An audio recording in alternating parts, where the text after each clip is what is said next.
From Green 960 in San Francisco, I'm Beth Greer, and this is your Supernatural Life. This show is part of the Green Morning, heard every Saturday at 11 a.m. Pacific. My show is about taking natural living up a notch to supernatural living, and each week I interview top experts who show you ways to live a supernatural life. And my goal is to keep us all healthy, and one way to do that is to become aware that everything, what we eat, touch, use to clean, build, and furnish our homes, as well as the invisible electronic pollution we're exposed to, is linked to our health and well-being. Well, a huge health issue today is diabetes. It is the most widespread disease in human history, affecting more than 20% of the world's population.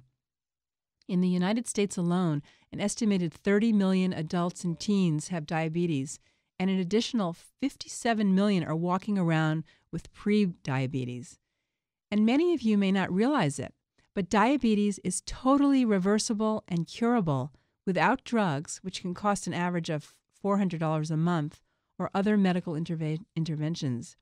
My guest today is here to show us how that's possible, because we're not hearing that from our traditional medical doctors. Dr. Stefan Repic is a naturopathic doctor and author of the book, The 30-Day Diabetes Cure. He has been a licensed clinical practitioner for more than 20 years and focuses on prevention and lifestyle education, as well as the principle of the body's amazing power to heal itself. Dr. Repic has an extremely successful diabetes program at his clinic called The One Medicine in Santa Fe, New Mexico, and diabetes accounts for almost 40% of his practice, and his cure rate for type 2 diabetes and prediabetes, 100%. He also dramatically reduces insulin and other medications for people with type 1. But type 2, the most common kind, about 95% of all diabetes cases, is totally treatable using a holistic approach where patients heal themselves. What an amazing thing. So let's find out how it's done. Welcome to your Supernatural Life, Dr. Repic. Well, thanks so much for having me. I sure appreciate the opportunity to get the word out to people that it's never too late to take charge of your health and turn this terrible disease around. That's fantastic. I have to say, I love your book. Your message is so critical for people to hear, that the human body has the ability to repair and regenerate itself. And your book shows people how to awaken their own healing powers. So, bravo. That's great. Well, thanks. So, go ahead. Well, the cornerstone of what I do is rooted in the belief that all naturopathic doctors have, really, that your body has amazing healing powers if we just give it a chance, if we just get you aligned with that. So that's the root of my diabetes treatment for my patients. Uh-huh. And, this information has been around for a long time. In 1970, the researchers at UCLA demonstrated that if you change your diet around, you can back off of the medicine and so on. Uh-huh. It's just largely ignored by conventional medicine, and it's a pity. It is. It's really sad. And just as an aside, my own story was I had a sizable tumor in my chest that I got rid of. I made disappear without drugs or surgery by changing my diet, pretty much. I went on a raw food diet, which was kind of radical, but I felt I had to do something fairly radical because I was in so much pain. But so let's get back to diabetes. Can you tell us, most people, I think that diabetes has something to do with our bodies not able to metabolize sugar efficiently or eating too much sugar. And you say it's not a single disease. So what do you mean by that? Well, it is partly, of course, it's about your body's inability to metabolize sugar.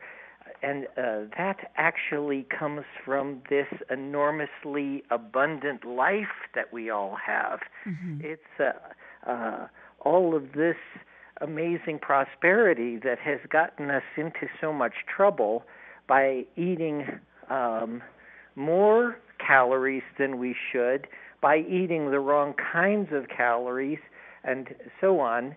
But once the whole diabetes cascade begins, then, it's highly inflammatory. There are problems with your cardiovascular system. It affects your nervous system with neuropathy. It affects your kidneys. It affects your skin. It affects your vision, and so on. So it is a whole complex constellation of events. Well, now, why is it happening in children so quickly? Usually I think we've seen it more occurring over time. It takes years and years, it seems like, of bad eating habits, for example. So why are children getting it? It takes years and years, but if your years and years start at an early age, you'll see children at 7, 8, 9, 10 years old who are getting this problem. Look, in my lifetime, I'm 53 years old. We used to call it juvenile onset diabetes and adult onset diabetes. Now, in juveniles, it used to be that they actually didn't make insulin, and adults lost the ability to utilize insulin, and that was this excessive lifestyle. But because we're seeing children lose the ability to use the insulin they're making, we've had to rename it type 1 and type 2. Mm-hmm. So I see. Just in these past few decades, the diabetes epidemic has gotten so out of control. And did you see last week the CDC came out with the statement that by 2050, a third of all Americans will have diabetes. Yes. And the National Institute of Health says that right now, 50% of American men have either got pre-diabetes or are on their way to developing it in the next 3 years. 50% of all American men. That's what the NIH is saying. Of course, it doesn't matter what the exact number is. No one, not the NIH, not the CDC, not the AMA, not the American Diabetes Association, nobody is denying that this is a horrific epidemic spreading across the entire world. And what is it about? It's all about the traditional American diet. Mm-hmm. It's pathetic, and we prove it again and again. Patricia O'Day went over to Australia in the 1980s and demonstrated with Aboriginal people who had come to live in the city. All of those Aboriginal people had developed high blood pressure, obesity, diabetes, and so on. And in just 6 weeks of returning to their traditional diet, all of those things were reversed. Amazing. We look at the Pima Indians. The Pima Indians have a really big span. Half of them are in Arizona, and half of them are in Mexico. And those over 50% of the Pima Indians in Arizona are obese and have diabetes. Over 50%. Can you imagine what that's like? No. It's 1 in every 2 people has terrifically bad diabetes and obesity. But you cross the border, and the Pima Indians who are eating their indigenous diet don't have it. And it's not about genetics. There's the same group. Exactly. It's the Western diet. Right. So we're what do you poisoning ourselves? Yes. So what do you do with people who are addicted to eating this way, sugary foods and sodas, and what can they do? I mean, I know in your book you say you got to go cold turkey on sugar just 10 days, and that will kind of reset you. So can you talk about that? Because that seems doable. Listen, the thing, Beth, is that it's if broad sweeping changes really worked in our lives, then everyone would keep their New Year's resolution. But no one. We can't do that. It doesn't work. So first of all, in my book, The 30-Day Diabetes Cure, everything is a stepwise approach. Today, all you got to do is cut out the white sugar today. If you want to have a pork chop for supper, I wouldn't necessarily advise it, but you know what? I'm not going to hassle you. If you want to have cottage cheese for supper, I'm not going to hassle you. I don't care. Just today, you got to cut out sugar. And then keeping that, all you got to do tomorrow is add in half a teaspoon of cinnamon into your diet, every day from now on. That's all you got to do today. Mm-hmm. Is add in cinnamon, and then keeping that on day 3. All you got to do is cut out sugary beverages. Cut out juices that are concentrated sweets, cut out sodas, cut out high fructose corn syrup, and so on. I don't care. If you want to have a steak, have a steak, mm-hmm. but don't do any sugary beverages.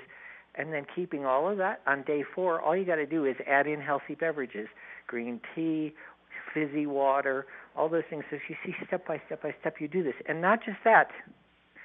In my book, 30-Day Diabetes Cure, less than half of the days are about food and what you eat. It's a holistic approach. It talks about, you're going to have to manage your stress better. You're going to have to plan how to eat in a way that you're not going out for fast food. You should include some yoga in your training and maybe even a little weight training. But you're going to also have to walk. And every day, all you do is a little bit more. Just add a little bit more. And keeping that, on the next day, you look at self-defeating sort of behaviors around eating. Do you eat at your computer? Do you eat while you play computer games? There was that mm-hmm. Amazing study in Lancet. People were watching video games, and the researchers were handing them snacks, and they're playing video games and having snacks. Mm-hmm. Now, at the end of the game, not only did the people have no clue about how much they ate, right. but they wanted even more snacks at the end of it. Oh. Whereas the control group, who sat around chatting and eating, well, no, thank you, I'm quite full. They knew exactly how much they had consumed, and they didn't want any more. So there's all this total approach to it. Right. Now, we're going to take a short break, and when we come back, I want to talk to you a little bit about some of the things that you talk about, keeping your liver healthy and green drinks and making it a little bit more holistic, as you say. So we'll be right back.